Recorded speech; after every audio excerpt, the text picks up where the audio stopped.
Olá, bem-vindo a mais um programa Palavra Ética. Hoje, dia 27 de abril de 2016, eu sou Gilvando Luiz Moreira e estamos gravando fora dos estúdios da TVC, excepcionalmente, e viajei cerca de 80 quilômetros ao lado do professor José Luiz Quadros. Que bom estar aqui ao seu lado, meu irmão. Prazer todo meu. Então vamos gravar esse Palavra Ética com o professor José Luiz Quadros de Magalhães, que é professor, doutor em Direito Constitucional pela Universidade Federal de Minas Gerais, professor também da PUC Minas e de outras universidades pelo Brasil afora, né, José Luiz? Isso aí. José Luiz, nessa hora agora, é claro que você já tem dado várias entrevistas aí, ajudando o povo a ler de forma crítica, cidadã. A hora, né, está em curso no Brasil o processo de impeachment, muita gente dizendo que é golpe, né? Para começo de conversa, qual a análise que é preciso se fazer, regional, do Brasil e mundial, do atual ponto em que está o sistema do capital, do capitalismo, para a gente iluminar, depois chegar especificamente sobre esse processo de impeachment? Pois é, Frei Gilvando, eu acho que realmente é fundamental a gente ter uma perspectiva mais ampla, a compreensão mais ampla do que está acontecendo no Brasil. A questão não é só se houve ou não houve pedaladas, não. Tem muita coisa envolvida. Essa é uma questão muito pontual e serve de cortina de fumaça para interesses que são muito maiores. Ou seja, mais uma vez a gente vê se repetir, né, no Brasil um processo muito semelhante ao que aconteceu em 1954. Por exemplo, em 1954 tinha a campanha de difamação contra Getúlio Vargas, né? Foi criada a Petrobras, a campanha do Petróleo é Nosso. O Brasil trilhava, a gente concordando ou não, isso é uma outra questão, mas trilhava um caminho de desenvolvimento econômico soberano. Em 1964 também com João Goulart, né? João Goulart vai à Assembleia Geral das Nações Unidas, né? Se pronuncia a favor de uma lei de remessa de lucros, denunciando como que as empresas estrangeiras vinham ao Brasil, né, e remetiam todos os lucros, não reinvestiam aqui, e mais uma vez uma campanha de difamação e o afastamento do presidente João Goulart. E agora a gente vê isso. Acho que então a primeira questão que a gente precisa dialogar e tentar mostrar para entender o processo de golpe que está em curso no Brasil, e por que é um golpe, é justamente a gente entender isso. O Brasil vem de um período de crescimento econômico muito grande. Concordando ou não com essa política neodesenvolvimentista que ocorreu no governo Lula e no governo Dilma, a gente teve coisas muito importantes acontecendo. O Brasil começa a trilhar um caminho de desenvolvimento econômico social firme, um desenvolvimento econômico grande.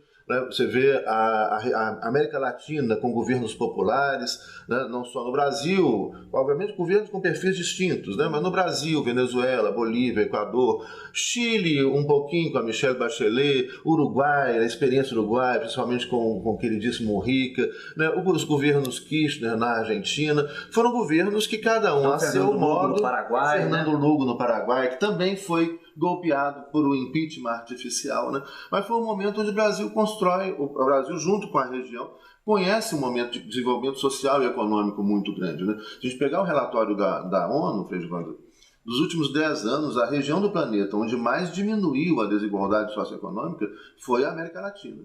E onde mais aumentou a desigualdade socioeconômica foi a Europa e Estados Unidos. Então, junta-se a isso ainda um outro elemento importante que aconteceu, que foi a criação dos BRICS. Brasil, Rússia, Índia, China e África do Sul.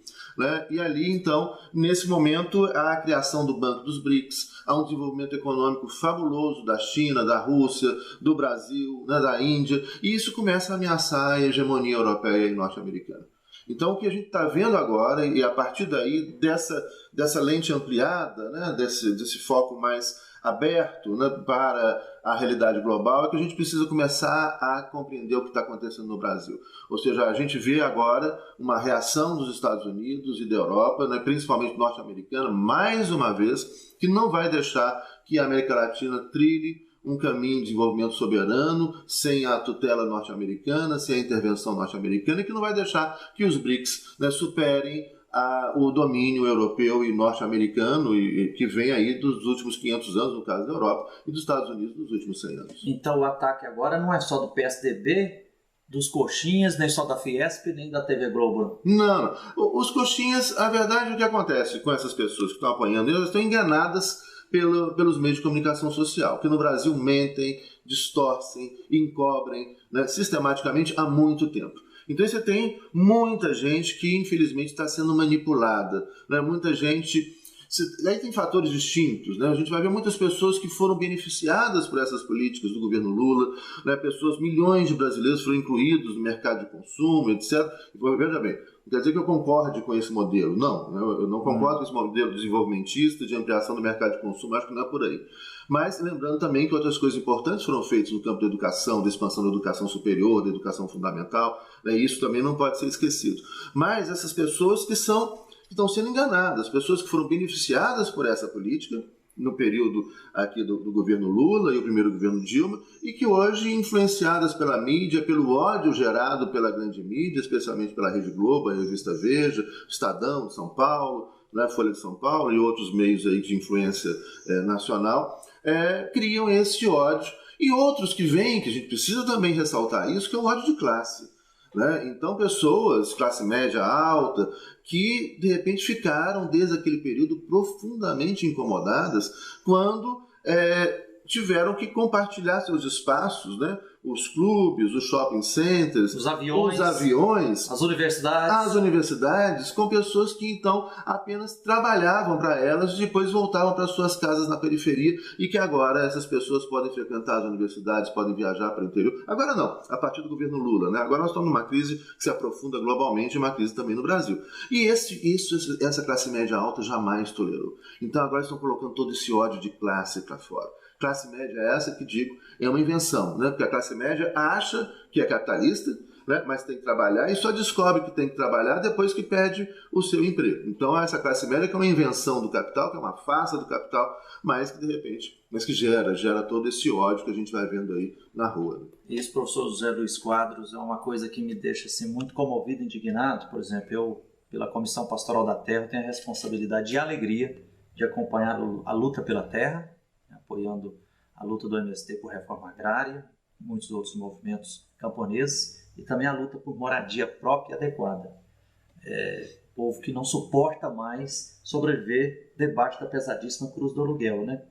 E eu observo assim, se a gente chegar de madrugada, das 5 até as 6 da manhã, numa das entradas das ocupações urbanas, o que a gente vê é aquela leva de mulheres, de homens saindo para ir trabalhar, basicamente nas profissões manuais, né? Na construção civil, na vigilância, ser secretária, ser motorista, faxineiro, para construir a cidade e movimentar todas as instituições e as empresas.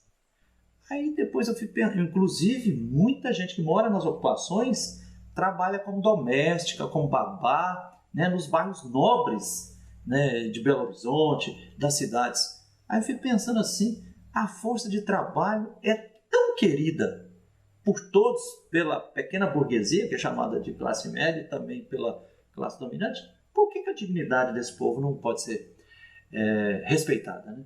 Mas, Zé Luiz, a pergunta é o seguinte, conforme essa análise que você falou assim, esse avanço do capitalismo a nível internacional, dá para dizer então que a política que o PT, a partir de início de 2003, com o presidente Lula começou a implementar, que era uma certa conciliação, ceder uma parcelazinha dos lucros para a classe trabalhadora, para as populações subalternas, que nem isso a turma de cima está tolerando mais, é isso?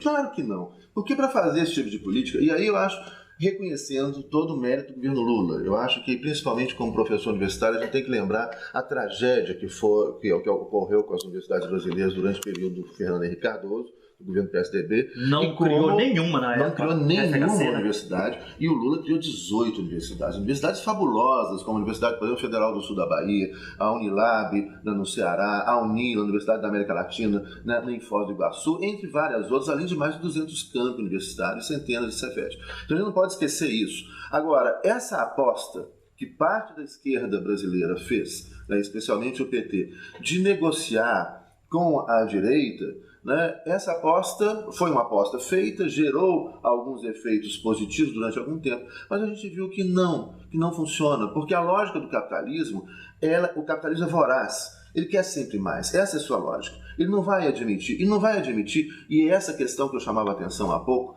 né, que esse trabalhador, olha, enquanto esse trabalhador está lá, obediente, subalterno, né, morando nos bairros destinados para os trabalhadores e frequentando os lugares destinados para os trabalhadores, olha, até pode ser que essa classe média alta e que a classe alta, né, olha, tolera, dá alguma coisa para esse povo aí.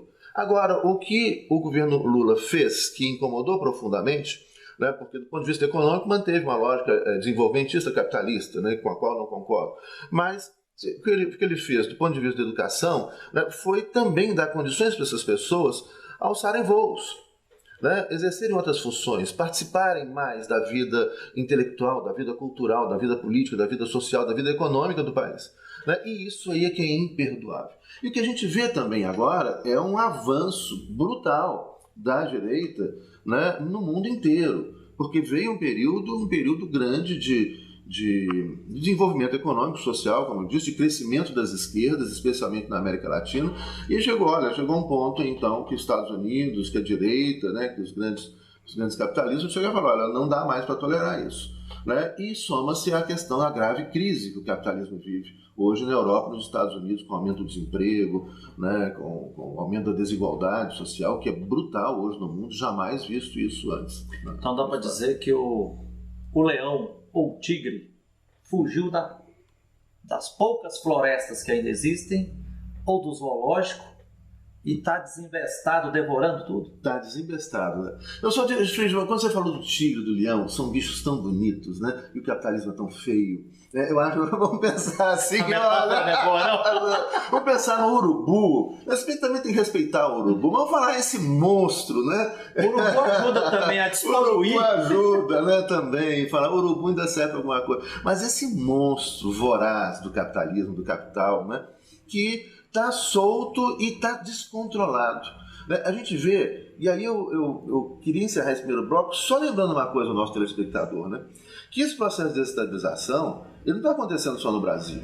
Né? Ele existe, ele é claro, ele é feito claramente pela mídia que serve os interesses norte-americanos, a Globo parece uma filial, né, dos Estados Unidos aqui.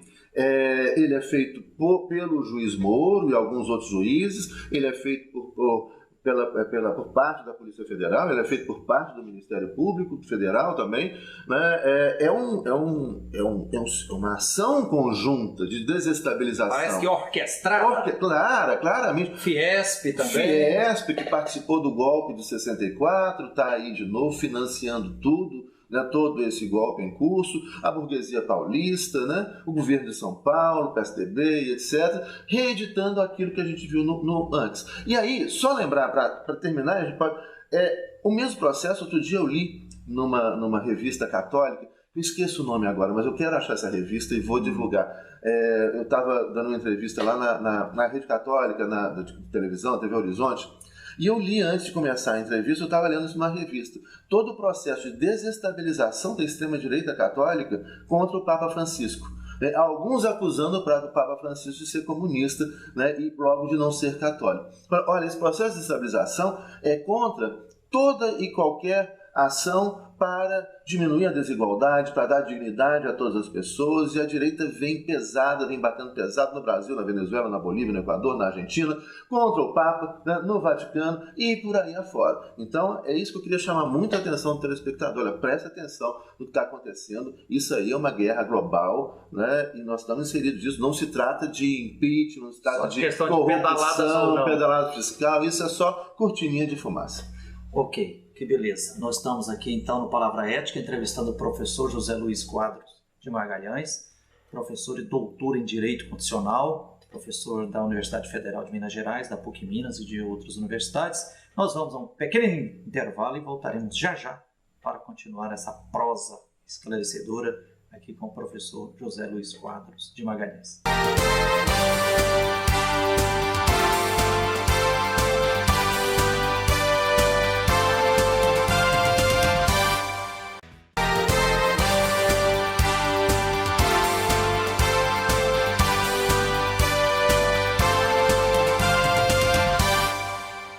Olá, estamos de volta com o programa Palavra Ética, hoje dia 27 de abril de 2016, gravando fora dos estúdios da TVC, excepcionalmente, estamos aqui entrevistando o professor José Luiz Quadros de Magalhães, né? Professor, doutor em Direito Constitucional, professor da UFMG, da PUC Minas e de outras universidades. Eu sou Gilvando Luiz Moreira, né? E professor José Luiz Quadros. Está em curso, então, o processo de impeachment. Tem muita gente dizendo que é golpe porque não houve crime de responsabilidade. E você que é professor e doutor em Direito Constitucional, explica esse trem para nós aí. Aliás, o que nós vimos no último dia 17 de abril, né, na votação lá na Câmara Federal, quase totalidade dos 367 deputados que votavam, em nome de Deus, da minha mulher, dos meus filhos, falou, eles estão representando Deus e a própria família, né, e não fundamentaram, falou, eu voto sim porque cometeu crime de responsabilidade por isso. Explica isso para nós. Pois é, ali a gente viu um espetáculo triste, né, grotesco. Mas, na verdade, esses centenas de deputados, né, eles confessaram o que eles estão fazendo ali. Né? Eles confessaram, olha, quais os interesses que eles representam? Deles. Seu interesse pessoal, a sua família, defendendo os seus interesses. Eles confessaram isso pra gente naquela triste sessão lá de 17 de abril. E, bom, a questão do crime de responsabilidade, a Constituição prevê os crimes de responsabilidade. Então, primeiro é importante que se diga que se trata de uma questão, de um processo que é jurídico em uma casa política. Não é só político o processo? Não é só político. Não. Só político, a gente poderia dizer que o único processo... Se fosse só político assim, você imagina daqui para frente, quando baixar essa popularidade do presidente do governador, vou fazer impeachment. Isso pode ser num sistema parlamentar. Mas mesmo assim, no sistema parlamentar, você pode afastar o primeiro-ministro quando ele perde a maioria na Câmara, no Poder Legislativo. No parlamentarismo. Quando ele perde a maioria no parlamento, mesmo assim seguindo as regras do jogo. Então, a coisa que a gente pode dizer tranquilamente é que tudo que acontece no Estado constitucional e democrático de direito deve respeitar a Constituição. Não há nada puramente político. Puramente político, o que seria? Uma revolução. Uma revolução é um fato puramente político. Por quê? Aí é quando o povo enche de tudo e fala, não queremos mais esse sistema, não queremos mais essa Constituição, essa lei, esse regime, né? Rompe com tudo e constrói tudo novo. Sim, uma revolução é um processo puramente político. Fora isso, né, o que a gente está assistindo é um processo que deve ser jurídico, né? E mesmo porque o Senado, segundo a Constituição Federal, o Senado se transforma numa corte, que é presidido pelo presidente do Supremo Tribunal Federal, justamente para assegurar o respeito à Constituição, à ampla defesa, aos princípios processuais. E ali tem que se caracterizar um crime. Se não for caracterizado o crime, não pode haver impeachment. E o ministro Lewandowski, né, que é um dos poucos, junto com o Marco Aurélio, né, que mantém um mínimo de coragem, né, vamos dizer, de dignidade do Supremo, porque o Supremo está sendo omisso até agora, espero que não continue assim, né, o ministro Lewandowski ainda deu a dica recentemente. Ele falou, olha, se a presidenta Dilma, né, for processada sem a existência, sem a caracterização do crime de responsabilidade, se ela for afastada sem a caracterização do crime de responsabilidade, poderá o Supremo Tribunal Federal avaliar isso e anular essa decisão do Senado. Ele deu essa dica. Não sabemos qual vai ser o comportamento dos ministros, é claro, você tem já ministros que já estão participando do processo de golpe ativamente, entre eles o ministro Gilmar Ferreira Mendes, né? O Celso Mello também deu declarações ali esquisitas, e aquele que foi advogado do PT, inclusive, né? Mas que foi completamente cooptado pelo Gilmar Ferreira Mendes. Fux? Não, o Fux também, mas é um outro, um jovem que ficou muito vaidoso, Toffoli, muito metido, o Toffoli. E aí, esses três já se declararam, né? Já até votaram antes, né? Eles são a favor do golpe, são a favor do impeachment. Mas vamos ver o que vai... Agora, é o fundamental nessa história toda, Frei Gilvando, é que a população... Houve ou não houve crime de responsabilidade? Não houve crime de responsabilidade. Por que não? Porque eles alegam a questão das pedaladas fiscais e créditos suplementares. Sim. Isso não é crime, não? A pedalada fiscal, ela pode ser, se caracterizada, né? Porque não está caracterizada, tem que estar caracterizado o dolo da presidenta. Não houve dolo. Né? Dolo o que é? Para quem não... quando você pratica um ato com a intenção de fazer errado. Eu quero cometer esse crime, eu tive vontade de cometer esse crime. Né? Ali não houve dolo da presidenta da República, mas não houve nem a caracterização da pedalada. Né? O que a gente vê, para o telespectador entender o que seria essa pedalada fiscal, que todos os governadores, todos os presidentes cometeram, Né? Porque o que é? Seria mais ou menos como, olha, você tem um dinheiro ali, né, no banco para repassar para os programas sociais. Tem gente dependendo... Bolsa Família, né? Minha Casa Minha Vida, isso aí. PPA da agricultura familiar, etc. Isso aí. Então você tem pessoas dependendo disso para ter uma vida digna. Para receber mensalmente. E o recurso é passado mensalmente. Sempre acontece que, já no início do mês, esse recurso, né, que vem do orçamento, ele acaba. Mas para não interromper esses programas, o governo, então, todos os governos fizeram, começam já a sacar para o mês que vem. Seria mais ou menos, mal comparando, mas para a gente entender claramente, seria você, telespectador, nós, né, nesse momento agora de crise. A gente recebeu a conta de luz, só que o nosso orçamento não deu para pagar a conta de luz. Então a gente deixa de pagar a conta de luz nesse momento e paga o mês que vem, quando entrar de novo o salário. Né? Com juro e correção. Isso, com juro e correção, multa, logicamente. É isso. Não há operação de crédito, então, portanto, não está dentro do tipo previsto na lei. Não, isso não é operação de crédito. Você não pegou dinheiro emprestado. Você não tinha dinheiro para continuar pagando. Então, olha, eu vou adiar o pagamento. Né? Vou entrar aqui no negativo, vou adiar o pagamento. No mês que vem, eu vou lá e pago isso. Isso não é crime de responsabilidade, diga-se passagem. Se fosse o caso, caracterizando o dolo, etc., a gente podia, no máximo, dizer que há uma caracterização de algo, uma violação da lei de responsabilidade fiscal. Né? E a Constituição fala crime de responsabilidade, são coisas distintas. Inclusive, tem um deputado que não sabe disso, não sabe qual é a sua função, inclusive, falou, a presidenta cometeu crime de responsabilidade fiscal. Bom, crime de responsabilidade fiscal não é crime de responsabilidade. E o outro que estão acusando, né, crédito suplementar. Crédito suplementar. Que aí o que aconteceu? O crédito suplementar depende da aprovação do Congresso. Houve a aprovação do Congresso.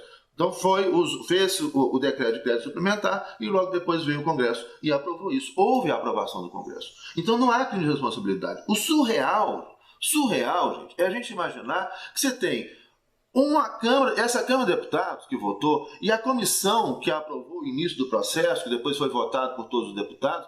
Nessa comissão, dos 37 deputados que votaram pela abertura do processo de crime de responsabilidade, ou seja, de levar isso à Câmara e depois a Câmara autorizar a abertura no Senado, né, desses 37, 35 estão respondendo o processo criminal.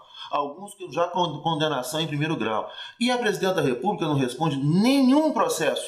Não há nenhuma denúncia, não há nenhum processo, não há nada contra a presidenta Dilma. Isso é escandaloso, então, isso é surreal. Corruptos julgando uma pessoa honesta? Isso, são corruptos julgando a pessoa honesta e a imprensa global começa a denunciar isso no mundo inteiro. Ou seja, isso é risível. O mundo está rindo do Brasil dessa palhaçada que está acontecendo, onde você tem vários corruptos com processos em curso, com denúncias, com delações premiadas 1000, né, acusando a presidenta, uma pessoa, uma mulher, a primeira mulher presidente da República contra a qual não há nenhum processo, nenhuma condenação, nenhuma denúncia. Professor José Luiz Quadros, eu vou fazer para você a mesma pergunta que eu fiz para o nosso grande professor Rígido de Matos.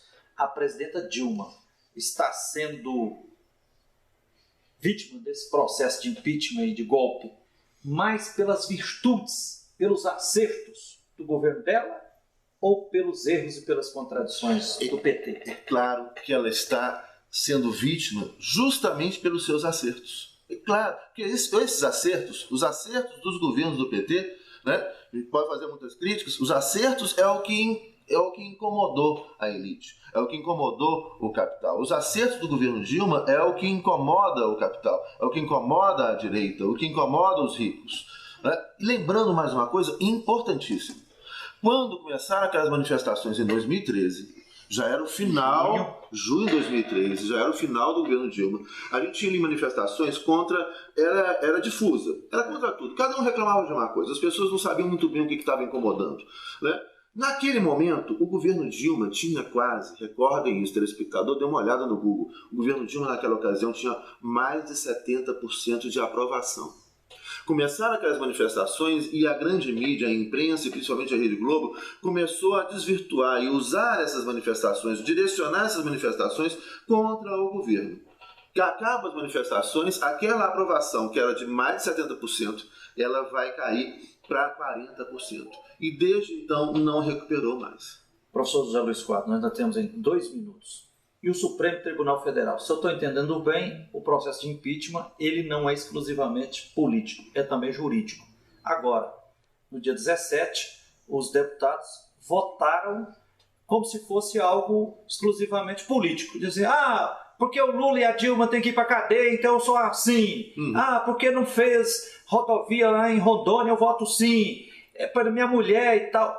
Não votaram. Se continuar desse jeito, se a decisão for nesse rumo também no Senado Federal, o Supremo Tribunal Federal tem o dever e a obrigação de analisar o mérito dessa questão, se houve ou não crime de responsabilidade, e em outras palavras, o Supremo tem o poder e o dever de paralisar esse processo de impeachment para não entrar para a história como cúmplice? Tem o dever, sim. Tem um dever constitucional de fazer isso. Porque trata-se de... Aí é que nós estamos falando, levando em consideração todo esse contexto, e levando em consideração o que está acontecendo na Câmara, né, e o que já está rolando no Senado, né, isso é golpe de Estado. E o Supremo tem um dever constitucional de defender, proteger, garantir, proteger a Constituição e o nosso constitucionalismo. Ele é obrigado a fazer isso. Então, a crise é grande, nós temos que construir outra democracia e outro sistema político, econômico de convivência social. Claro, Frigivando. Olha, aí eu queria deixar um recado também, aproveitar esse momento de crise, onde também a população brasileira está maravilhosamente mobilizada, né? A resistência que a gente vê no campo dos trabalhadores, dos camponeses, né? Dos estudantes, dos professores, dos trabalhadores em geral. É o que a gente está vendo, essa mobilização em defesa da democracia, essa mobilização tem que continuar, tem que aumentar, e agora a gente tem que avançar, ou seja, pensar um outro mundo que é possível e necessário, uma outra economia, uma outra política. Obrigadão. Eu que agradeço a oportunidade. Que beleza. Então entrevistamos aqui o professor José Luiz Quadros de Magalhães. Né? Obrigado a você que nos honra com a sua atenção. Esperamos que esse programa possa lançar luzes para a gente se posicionar, porque é muito grave o que está acontecendo. Rasgar a Constituição brasileira e querer pisar nas conquistas sociais que o povo brasileiro vem conquistando, isso não é justo. E a história dirá. Então até o próximo Palavra Ética.